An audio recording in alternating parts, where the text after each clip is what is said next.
Sa video ito, ipapakita natin kung paano i-lock yung profile natin o kaya i-private para hindi tayo makita or ma-search ng ating mga gustong humanap sa atin. So, ayun. Punta tayo sa ating Facebook. Click natin to. Tapos dito sa may gilid. Ayan. Tapos hanapin natin yung setting and privacy checkup. Dito, privacy checkup tayo. Ayan.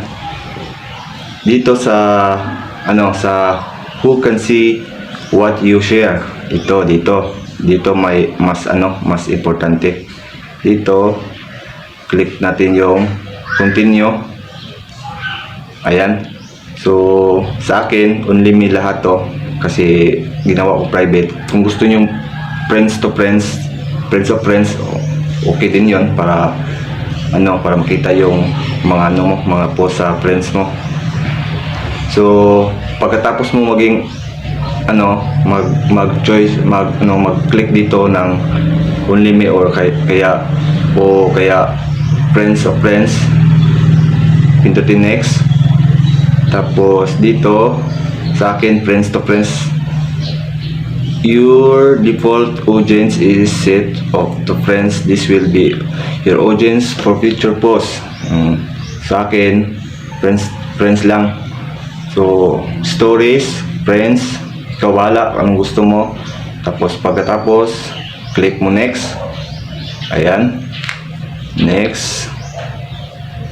Ito friends, default audience, stories, tapos reels, friends din sa akin. Tapos next, who can see your post, your tag into your profile.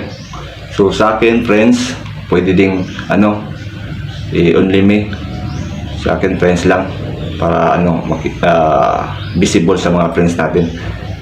Ayan, sa akin naka-on yung reviewing tags before mag-tags yung mga friends natin, review natin para sure hindi tayo ma-evaluate, may evaluation tayo.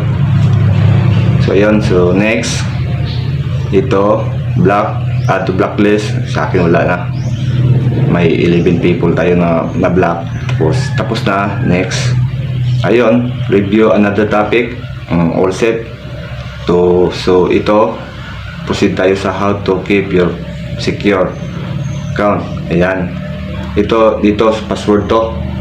Kung gusto niyo yung matibay na password, change mo lang. Sa akin tapos na to, skip.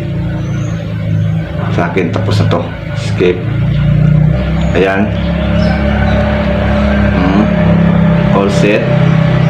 Tapos how people can find on Facebook. Ayan, dito sa akin friends of friends lang para yung friends ng friends mo yun lang makapag-add sa atin. Ayan, so next, tapos ko na to, next.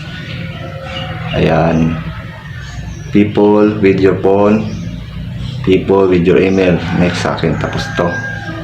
Ayan, all set. Ayan, ito website, okay na to. Next, okay na. Tapos your ads, ito ads hindi tayo